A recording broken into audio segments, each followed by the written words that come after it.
इस वक्त की बड़ी खबर के साथ बात करेंगे, जहां पर कठुआ के हवाले से जानकारी इस वक्त साझा कर रहे हैं। आपको बता दें, सुरक्षा बलों और आतंकियों के बीच मुठभेड़ जारी है और पंचतीर्थी में छिपे आतंकियों के साथ मुठभेड़ जो है वो चल रही है। आपको बता दें, संदिग्ध मूवमेंट देखे जाने के बाद ये मुठभेड़ जो है वो शुरू हुई है। पिछले 9 दिन के अंदर ये तीसरी बड़ी मुठभेड़ है, यानी तीसरा एनकाउंटर जो है वो देखने को मिल रहा है। फिलहाल यहाँ पर आपको बता दें कि देर रात से ही घेराबंदी जो है इस इलाके की कर दी है, ताकि आतंकी वहां से भाग ना पाए। फिलहाल ये कहा जा रहा है कि हो सकता है 3 आतंकी वहां पर छिपे हुए हैं, लेकिन इनकी तलाशी अभियान जो है वो चल रहा था और उसके दौरान ये देखने को मिला कि फायरिंग जो है वहां पर हुई, जिसके बाद मुठभेड़ शुरू हो गई।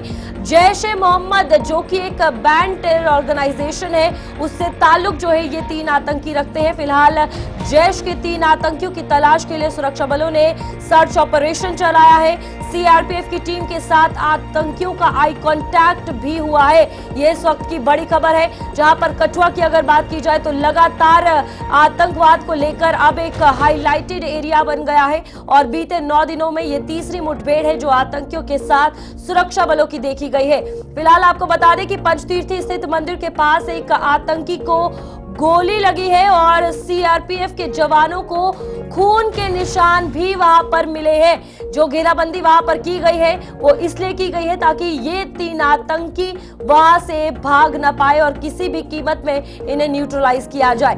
फिलहाल सीआरपीएफ, केआईजी और डीआईआई व जम्मू कश्मीर पुलिस के डीआईजी सांबा कठुआ रेंज भी मौके पर मौजूद है, तो तमाम बड़े अधिकारी भी वहां पर मौजूद है। सुरक्षा बलों की टीम हो गई, यहाँ पर एसओजी हो गए, पैरा कमांडो सब वहां पर है और इनकी तलाशी अभियान जो है वो चलाया जा रहा है। तो यहाँ खून के निशान जो है मिले हैं, इससे साफ तौर पर पता चलता है कि फायरिंग में जरूर एक आतंकी जो है वो घायल हुआ है, जिसको लेकर फिलहाल सीआरपीएफ के जवानों ने जिस तरीके से कहा कि खून के निशान मिले हैं, उसके बाद आगे का ऑपरेशन जो है वो चलाया जा रहा है। आई कांटेक्ट उनका आतंकियों के साथ हुआ है सीआरपीएफ की टीम के साथ।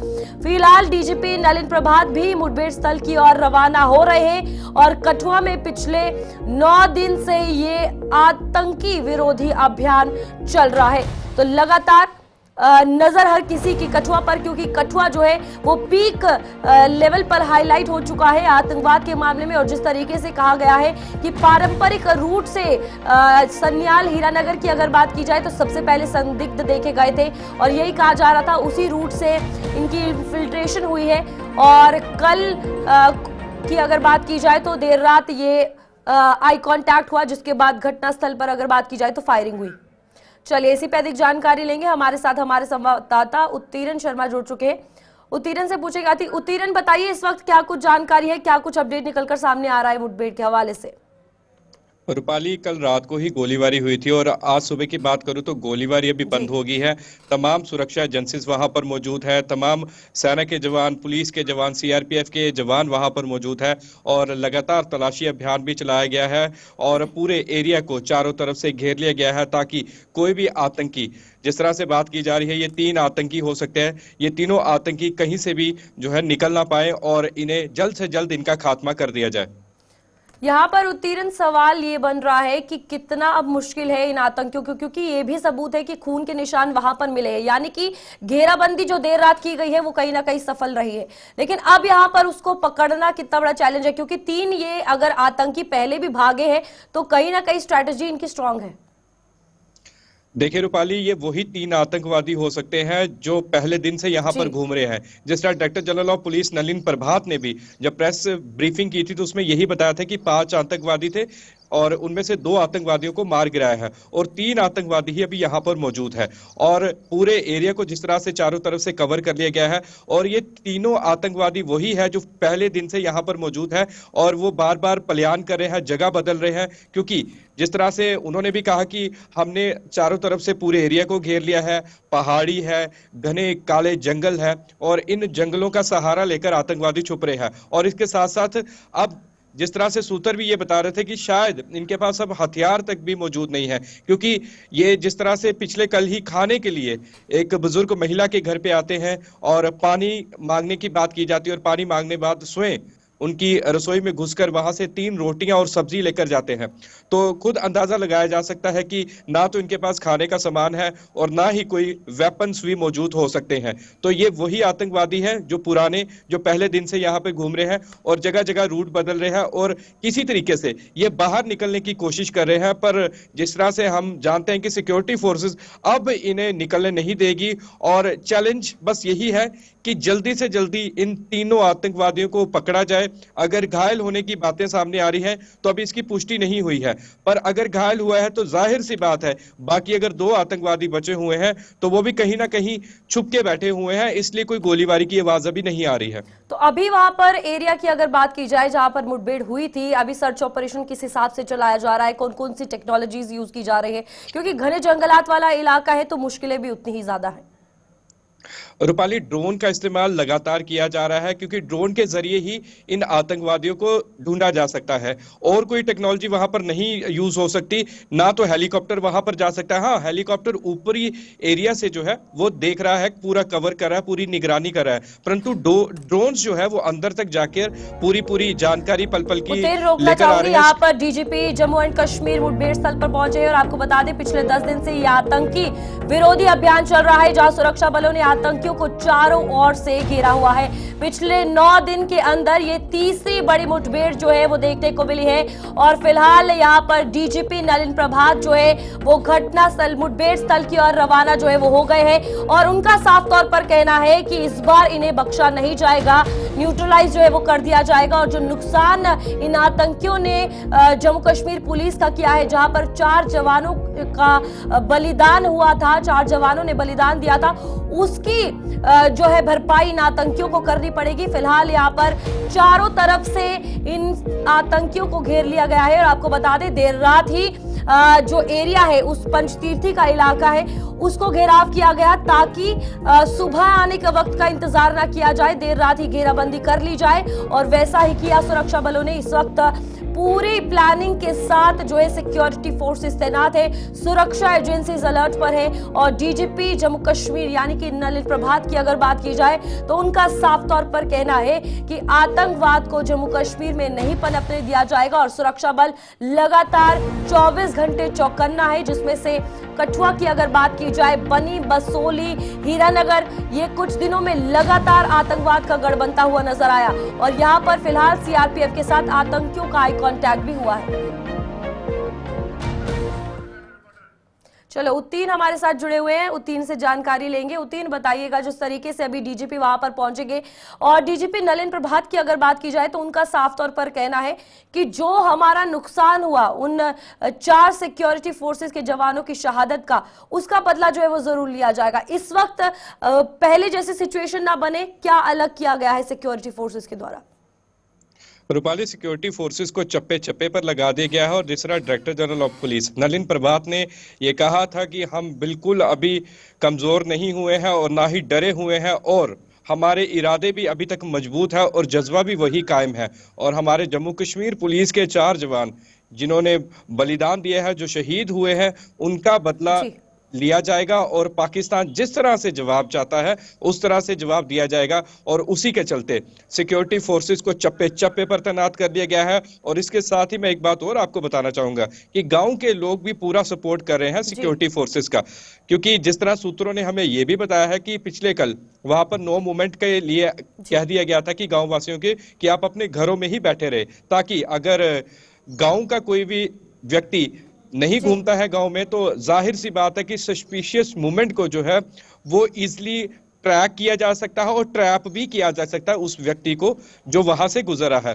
तो उसी के चलते ये आतंकवादी जो है वहां से निकल रहे थे, क्योंकि ये सारा एरिया बिल्कुल एडजॉइनिंग एरिया है। अगर हम बात करें जुथाना, सफैन और जिस तरह पंचतीर्थी की बात की जा रही है, रामकोट, बिलावर, ये बिल्कुल पहाड़ी इलाका है और जंगलों से घिरा हुआ है और बिल्कुल एडजॉइनिंग है। तो यहाँ से आगे होते होते ये आतंकवादी निकलते हैं, परंतु सिक्योरिटी फोर्सेस ने भी बिल्कुल पूरी प्लानिंग के साथ हर एरिया को कवर कर लिया है। ये नहीं कि कुछ चुनिंदा एरियाज। अब चैलेंजिंग और परेशानी आतंकवादियों को है यहाँ से निकलने की। उनके लिए परेशानी होगी कि हम कौन सी जगह से लेकिन एग्जिट लें। उत्तीर्ण यहाँ पर एक प्रॉब्लम ये आती है, हमारे OGWs जो इनकी मदद कर रहे हैं और एक परिवार इसके घेराव में भी आया है, जिनकी जानकारी साझा की गई थी कि किस तरीके से लगातार उनके द्वारा मदद जो है वो की जा रही है और परिवार का एक सदस्य नहीं, पूरा परिवार इसमें शामिल था।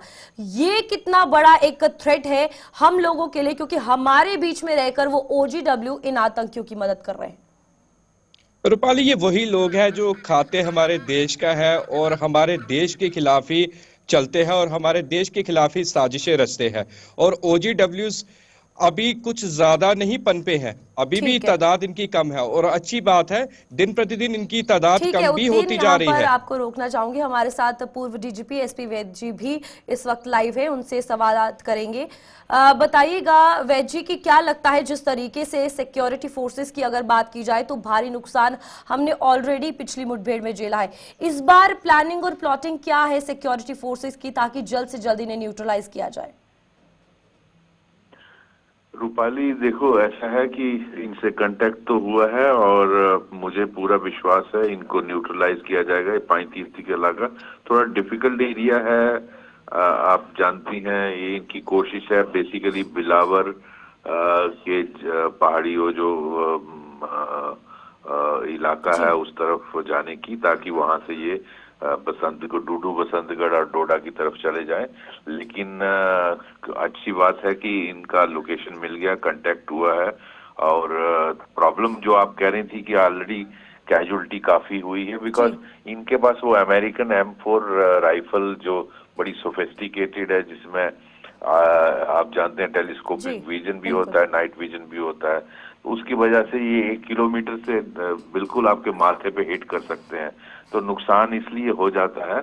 लेकिन ऐसे में आप इम्पोर्टेंट ये है कि ये बचने नहीं चाहिए और उसके लिए जो भी कुर्बानी देनी पड़ी कोई बात नहीं। मैं समझता हूँ हमारी फौज, पुलिस और CRPF जो लगे हैं और वो इनको छोड़ेंगे नहीं, क्योंकि इस इलाके के लोग भी आपके देश के साथ हैं। हाँ, बीच में कुछ गलत लोग हैं, जैसे आप बात कर रही थी मेरे से पहले, कि जो इनको मदद करते हैं, ऐसे लोगों को आइडेंटिफाई करके उनको तो मैं समझता हूँ जो अपने देश के दुश्मनों के साथ मदद करें, चाहे किसी भी वजह से, उनके साथ सख्ती से पेश आना चाहिए और उनको जहन्नम की तरफ पहुंचाना चाहिए, क्योंकि उन्हीं की वजह से ये लोग यहाँ सरवाइव करते हैं। सर, यहाँ पर अगर सिचुएशन के हवाले से बात की जाए, एक चीज नोटिस करने वाली है, वो ये है कि अगर ये संदिग्ध देखे गए, लोकल्स के इनके आई कांटेक्ट में आए, लोकल्स के सामने ये गए, लेकिन इन्होंने जो वहां के लोकल्स हैं उन्हें नुकसान नहीं पहुंचाया, तो ये साफ तौर पर जाहिर होता है कि इनका टारगेट कहीं ना कहीं सिक्योरिटी फोर्सेज ही है। हाँ, ये उसी मकसद से आए होते हैं। लोग चाहेंगे नहीं कि लोकल को टारगेट करें ताकि इनकी लोकेशन फिर स्पील हो जाए। इनका कोशिश यही रहता है कि लोकल्स को अवॉइड किया जाए और फोर्सेस पर हमला किया जाए और ज्यादा से ज्यादा नुकसान किया जाए।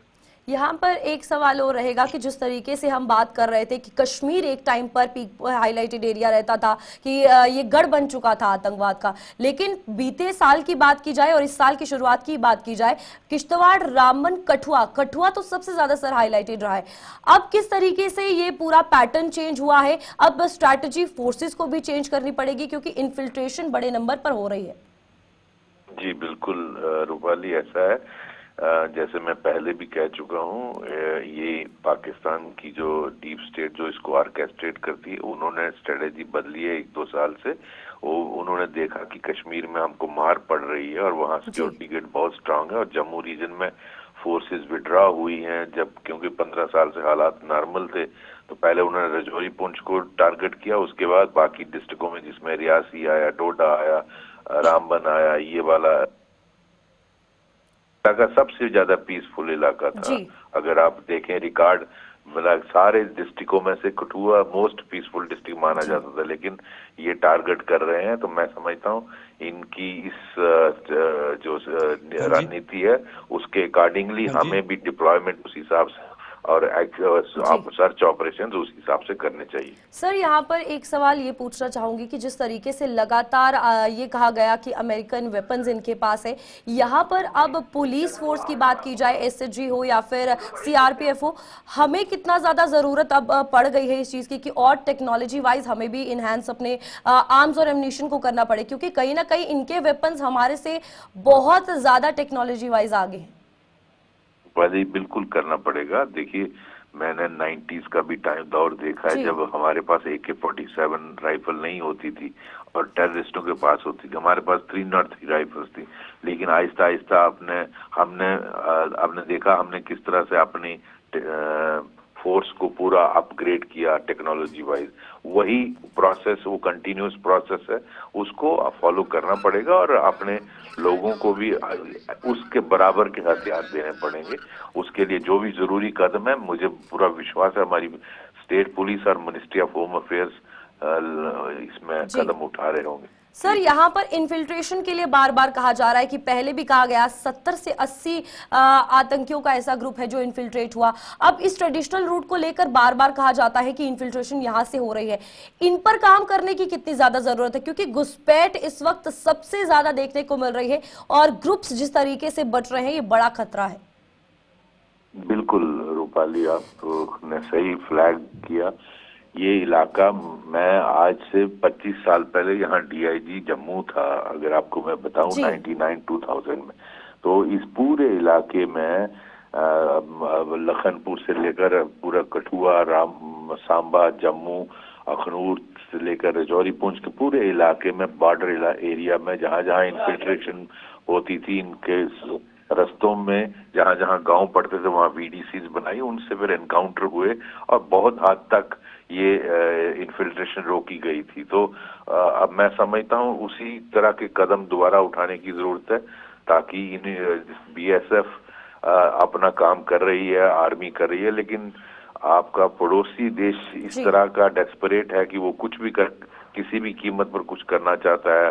अगर आपने फेंस बनाया तो उन्होंने टनल निकालना शुरू की, ड्रोन का इस्तेमाल यूज करना शुरू कर दिया। तो आप हर चीज के लिए तैयार रहना पड़ेगा और इनको जो हमें कदम इसमें उठाने पड़ेंगे वो उठाने हैं, ताकि इनको इन्फिल्ट्रेशन को मुश्किल से मुश्किल किया जाए। सर यहाँ पर एक आखिरी सवाल रहेगा OGWs के हवाले से, क्योंकि बड़ा खतरा OGWs भी है। यहाँ पर जम्मू में बार बार रेड देखने को मिल रही है, कश्मीर में देखने को मिल रही है, लेकिन जहाँ हमने ये प्रोन एरियाज की अगर बात की जाए, किश्तवाड़ या फिर कठुआ जिसकी बात की जाए, तो यहाँ पर अब इन चीजों को देखना कितना ज्यादा जरूरी है कि जिन लोगों का नाम पहले आया है उन पर पैनी नजर पहली रहे, क्योंकि यहाँ पर हेल्प तो की जा रही है। बिल्कुल रूपा जी, देखो हमारा एक बिलावर के ऊपर है मल्हार इलाका, मशेडी इलाका और बनी का इलाका है। ये वहाँ पहले भी कुछ लोग शक की घेरे में आए थे जो इनकी मदद करते हैं। मुझे लगता है उन पर एक कड़ी नजर की जरूरत है और जो जिनके बारे में भी ऐसी रिपोर्ट आती है उनको, जैसे मैंने पहले कहा, उनके साथ कोई लिहाज नहीं होना चाहिए, क्योंकि हमारे बाहर के दुश्मन से वो ज्यादा खतरनाक हैं, तो उनके खिलाफ कार्रवाई होनी चाहिए। ठीक है सर, बहुत बहुत धन्यवाद अपना समय देने के लिए और जानकारी देने के लिए कि किस तरीके से लगातार सिक्योरिटी फोर्सेस की अगर बात की जाए तो वो तैनात है। कठुआ मुठभेड़ के बाद जम्मू में भी हाई अलर्ट जो है वो कर दिया है। ये बड़ी खबर है, जहां चप्पे चप्पे पर पुलिस की तैनाती कर दी गई है। नाके लगाकर पुलिस ने चेकिंग अभियान शुरू किया है। रेलवे, एयरपोर्ट समेत जितने भी पब्लिक एरियाज है या बाकी इलाके हैं उन सब पर जो नजर है वो रखी जा रही है, चेकिंग जो है वो की जा रही है। चप्पे चप्पे पर पुलिस तैनात जो है वो कर दी गई है। तो फिलहाल आपको बता दें कि कठुआ मुठभेड़ के बाद अब जम्मू में भी अलर्ट जो है वो कर दिया है। इससे पहले पंजाब में भी अलर्ट किया था, क्योंकि कठुआ के साथ सटा पठानकोट की भी अगर बात की जाए तो वो भी कहीं ना कहीं इस घेराव में आता है, जिसके चलते वहां पर भी सुरक्षा थी। और अब जम्मू में भी प्रॉपर जो पब्लिक एरियाज है जहां पर ज्यादा पब्लिक होती है उन सभी की जगहों पर अगर बात की जाए, पब्लिक एरियाज की अगर बात की जाए, तो वहां पर अब सुरक्षा और ज्यादा कड़ी कर दी गई है। जम्मू भी हाई अलर्ट पर कर दिया गया है। पुलिस जो है वो ज्यादा टुकड़ियां भरा दी गई है, नंबर जो है वो ज्यादा कर दिए हैं, क्योंकि कोई बड़ी कायराना हरकत को ये आतंकी अंजाम ना दे सके, उसको लेकर लगातार हमारी सुरक्षा बल चौकन्ना है। फिलहाल कठुआ मुठभेड़ के बाद हाई अलर्ट पर कठुआ के साथ वाले इलाके और खुद जम्मू को भी कर दिया है। यहाँ पर आपको बता दें कि पहले ये कहा जा रहा था कि किसी बड़ी वारदात को अंजाम जो है ये आतंकी दे सकते हैं, जिसको लेकर ये बड़े फैसले अभी लिए जा रहे हैं, जहां सर्च ऑपरेशन चल रहा है। हमारे साथ शिल्पा शर्मा हमारी संवाददाता जम्मू से जुड़ चुकी है। शिल्पा, बताइएगा जम्मू में इस वक्त सिक्योरिटी सिनेरियो के हवाले से अगर बात की जाए तो क्या कुछ किया जा रहा है? देखिए, इस समय सुरक्षा व्यवस्था को और भी ज्यादा जो है वो बढ़ा दिया गया है। जहाँ पर जम्मू की बात करें, जो जम्मू का प्रवेश द्वार है, यानी कि जहां से गाड़ियां जो है वो जम्मू की तरफ रवाना होती है या फिर जम्मू के भीतर जो है वो यानी कि प्रवेश करती है, वहां पर जो है वो इस समय जम्मू कश्मीर पुलिस के जवानों के द्वारा नाके लगाए जा रहे हैं और जो भी वाहन यानी कि प्रवेश कर रहा है या फिर वाहन जो है वो जम्मू से रवाना हो रहा है, उन्हें प्रॉपर तरीके से जो है वो समय चेक किया जा रहा है। देखिए, कठुआ के पंचतीर्थी की बात करें तो वहां पर 3 आतंकियों को जो है वो देखा गया है, जिसके चलते जम्मू में इस समय कड़ी सुरक्षा व्यवस्था यानी कि देखने को मिल रही है। चप्पे चप्पे पर आप देखेंगे नाके लगाए जा रहे हैं और रात से ही जो है वो कड़ी सुरक्षा व्यवस्था यहाँ पर जो है वो यानी कि अलर्ट जो है वो यहाँ पर कर दिया गया है और इस समय नाके लगाए जा रहे हैं। आप देखेंगे जो यानी कि कठुआ की बात करें तो वहां पर 3 जैश के जो है वो आतंकियों को जो है वो देखा गया है। बीती रात भी एनकाउंटर वहां पर जो है वो देखने को मिला और इस समय सर्च ऑपरेशन जारी है। लेकिन जम्मू पे कड़ी सुरक्षा व्यवस्था यानी कि चप्पे चप्पे पर जो है वो नाके लगाए जा रहे हैं। सुरक्षा व्यवस्था को और भी ज्यादा टाइट कर दिया गया है। जम्मू कश्मीर पुलिस के जवान चप्पे चप्पे पर नाके लगाकर वाहनों की जांच कर रहे हैं। जो भी व्यक्ति अगर किसी चीज को यानी कि वो सस्पेक्ट देखते हैं तो उसे तुरंत जो है वो वहां पर जो है वो पूरी तरीके से यानी कि देखा जाता है और उसके बाद किसी भी व्यक्ति को यानी कि अगर कोई ऐसा मनुष्य जो कि सस्पिशियस दिखता है तो उसे पूरी तरीके से जो है वो तलाशी करके ही वाहनों की तलाशी करके और उनका जो पहचान पत्र है पूछ कर ही आगे जो है उन्हें रवाना किया जा रहा है। शिल्पा, यहाँ पर हम जिस तरीके से लगातार बात कर रहे हैं कि लोकल और ओजीडब्ल्यूज दोनों की बात की जाए, लोकल से मदद की जा रही है, मदद की जो बात है वो कही जा रही है कि संदिग्ध देखे जाते हैं तो हमें बताया जाए, वहीं दूसरी तरफ ओजीडब्ल्यू काम कर रहे हैं। कितना मुश्किल, सिर्फ कठुआ की ही बात नहीं की जाए, जम्मू भी कहीं ना कहीं हाईली अलर्ट एरिया रहता है। यहाँ बैठकें जो हुई है लगातार तमाम सुरक्षा के हवाले से, वो कहाँ है? क्योंकि जिस तरीके का नुकसान देखने को मिल रहा है वो एक बड़ा सवाल है। जी बिल्कुल, देखिए इसी के साथ मैं एक और पॉइंट यहाँ पर जोड़ना चाहूंगी। जिस प्रकार से देखिए गृह मंत्री अमित शाह जो कि नेक्स्ट वीक 6 तारीख को 6 अप्रैल को जो है वो जम्मू पहुंचेंगे और हाई लेवल सिक्योरिटी बैठक जो है वो अगले दिन 7 तारीख को जो है वो देखने को मिलेगी। देखिए, लगातार बैठक जो है वो देखने को मिली। इससे पहले भी जिस प्रकार से जम्मू रीजन में जो आतंकी गतिविधियां हैं वो बढ़ते हुए नजर आई और तमाम इन चीजों को लेकर जो है वो बैठक देखने को मिली, जहाँ पे एलजी मनोज सिन्हा के द्वारा जम्मू में बैठक हुई, गृह मंत्री अमित शाह के द्वारा जो है वो दिल्ली में भी बैठक जो है वो देखने को मिली। तो तमाम ये चीजें जहाँ पर ये साफ तौर पर निर्देश दिए जाते हैं कि एंटी टेरर ऑपरेशन जो है वो ज्यादा से ज्यादा जो है वो किए जाए और जो पहाड़ी क्षेत्र है वहां पर भी इस समय आप देखेंगे जवानों की जो है वो ज्यादा तैनाती की गई है। जो सीमावर्ती क्षेत्र है, सीमा है, वहां पर भी बीएसएफ के जवान जो है वो अधिक वहां पर तैनात किए गए हैं। तो गृह मंत्री अमित शाह जो कि नेक्स्ट वीक पहुंचने वाले हैं और एक हाई लेवल सिक्योरिटी बैठक इन तमाम चीजों को लेकर जो है वो देखने को मिलेगी और इस समय कड़ी सुरक्षा व्यवस्था यानी कि अलर्ट जो है वो यहाँ पर जारी कर दिया गया है जम्मू में और सुरक्षा व्यवस्था काफी ज्यादा यहाँ पर जो है वो टाइट देखने को मिल रही है। चप्पे चप्पे पर जम्मू कश्मीर पुलिस के जवान जो है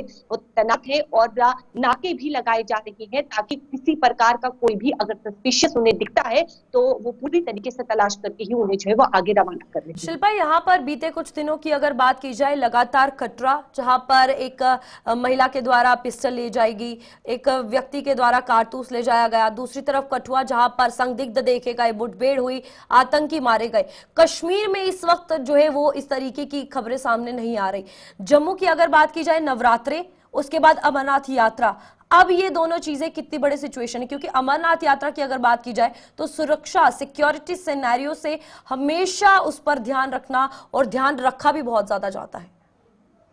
आज बिल्कुल देखिए, कुछ ही महीनों के बाद अमरनाथ यात्रा जो है वो शुरू हो जाएगी। तो एक बहुत बड़ा चैलेंज भी सरकार के लिए रहने वाला है कि किस प्रकार से, क्योंकि हजारों लाखों की तादाद में जो है वो श्रद्धालु बाबा बर्फानी के जो है वो दर्शन करने के लिए जाते हैं। और जम्मू से खास तौर पर आप देखेंगे जम्मू में जिस प्रकार से श्रद्धालु पहुंचते हैं और लाखों की जी, तादाद में यहाँ पर श्रद्धालु आते हैं और यहीं से रवाना होते हैं, तो एक बहुत बड़ा चैलेंज भी देखने को मिलेगा, क्योंकि कश्मीर घाटी में जहाँ पर गतिविधियां काफी समय पहले जो है वो देखने को मिलती थी, लेकिन अब वहीं पर जिस प्रकार से जम्मू रीजन में वो आतंकी घटनाएं जो है वो देखने को मिल रही है, आतंकी घटनाओं में वृद्धि हो रही है, तो अमरनाथ यात्रा होगी जो भी आगे यानी कि जो भी फेस्टिवल्स हैं या फिर जो भी यात्राएं हैं, तो उनके लिए एक बहुत सरकार ठीक के है लिए एक बहुत शिल्पा। बड़ा चैलेंज रहने वाला है कि किस प्रकार से श्रद्धालु की जो है वो सेफ्टी को पूरी तरीके से जो है वो ध्यान में रखा ठीक है जाए। शिल्पा, बहुत बहुत धन्यवाद हमारे साथ जुड़ने के लिए और तमाम जानकारी देने के लिए। तो हमारे साथ रिटायर्ड मेजर जनरल राजदान जुड़ चुके हैं, उनसे पूछेंगे, डिफेंस एक्सपर्ट है। सर बताइएगा, जिस तरीके से जम्मू में अब इस यहाँ पर आतंकियों का गढ़ बनता हुआ नजर आया है, कश्मीर में इस वक्त इस तरीके की वारदातें अब कम हो गई हैं, क्या लग रहा है, क्या स्ट्रैटेजी, किस एजेंडे के तहत ये आतंकी यहाँ पर आए हैं, क्योंकि लोकल्स को कोई हार्म नहीं किया जा रहा? देखिए, आपको इस जो अभी जो इंसिडेंट्स हो रहे हैं कठुआ में और अभी वो चल ही रहा है, आपको समझना पड़ेगा कि ये पाकिस्तान इसको कभी खत्म नहीं होने देगा। और दूसरा है कि इन्फिल्ट्रेशन जो हो रही है वो कोई एक ऐसी बॉर्डर है हमारा कि आप उसमें 100% जीरो इन्फिल्ट्रेशन नहीं कर सकते हैं। जो GOC 15 कोर की भी स्टेटमेंट है कि इन्फिल्ट्रेशन ऑलमोस्ट 70% तक कंटेन हो चुकी है। तो लोकल सपोर्ट कम है इनके पास। जितने भी मिलिटेंट्स जो हम देख रहे हैं, जो ये टेररिस्ट हैं, ये फॉरेन है, पाकिस्तानी ट्रेंड है। स्पेशल ऑपरेशन ग्रुप जो पाकिस्तान की फौज का एक हिस्सा है, उसके हिस्से हैं, उसमें से भी इनमें से कुछ ऐसे लोग हैं जो शामिल हुए हैं। तो ये एक हाईली ट्रेंड आउटफिट है। दूसरी जो इनकी स्ट्रैटेजी है कि ये मिनी लॉन्च पैड से काम करते हैं। अभी इन लोगों ने अपनी स्ट्रैटेजी अपनी बदल दी है, ये स्मॉल ग्रुप्स में इन्फिल्ट्रेट करते हैं। पहले हमने देखा था 10-12 का ग्रुप होता था, अभी 3 से 5 का ग्रुप है। और ये इन्फिल्ट्रेट डिफरेंट एरिया से जो इन्फिल्ट्रेशन हो रही है। और लोकल सपोर्ट की बात मैं यहाँ पे करना चाहूंगा, क्योंकि ये बहुत इम्पोर्टेंट है। जी, और बिल्कुल। इन्फॉर्मेशन भी मिली है कि इनको कहीं ना कहीं से इनके हैंडलर जो हैं और जो लोग अंदर हैं, इनकी मदद कर रहे हैं। क्योंकि अगर इनको लॉजिस्टिक्स अगर आप नहीं देंगे तो ये ऑपरेशन पॉसिबल नहीं होगा। तो मेरी दरखास्त यही है कि हमारा जो एनिमी एजेंट एक्ट है जो जम्मू एंड कश्मीर पर लागू होता है, उसको स्ट्रिक्टली एनफोर्स किया जाए। और वो एक्ट के तहत ऐसा होता है कि एग्जेम्पलरी पनिशमेंट होती है। उसमें आपको उसको लाइफ इम्प्रिजनमेंट और आपको वो डेथ की पेनल्टी भी है उस एक्ट में। तो इस तरीके के स्ट्रॉन्ग लेजिस्लेशन की भी जरूरत है। लोगों को एक मैसेज भी देने की जरूरत है कि जो भी टेररिस्ट की मदद करता है वो देशद्रोही है और वो देश के अगेंस्ट काम कर रहा है। मेजर, यहाँ पर एक सवाल ये भी है कि जिस तरीके से यहाँ आर्म्स एंड एम्यूनिशन की बात आ रही थी, अभी हम पूर्व DGP SP वैद जी से भी बात कर रहे थे, उन्होंने यही कहा कि उनके जो वेपन्स है वो काफी ज्यादा आधुनिक तौर पर मॉडर्न है। हमारे यहाँ पर उस चीज का चेंज लाना बहुत ज्यादा जरूरी हो गया है। तो देखिए, इसके ऊपर पहल ऑलरेडी हो चुकी है। मैं पुलिस के हवाले से तो नहीं बता सकता, बट मैं फौज के हवाले से बता सकता हूँ कि जो वेपनरी आज RR के पास है या स्पेशल फोर्सेस जो हमारी वहाँ पे डिप्लॉयड हैं, वो इन टेररिस्ट की वेपनरी से कहीं पर भी कम नहीं। हमारे पास जो प्रॉब्लम हमारे पास आ रही है, जो हम डिफिकल्टी ग्राउंड में फेस कर रहे हैं, वो ये है कि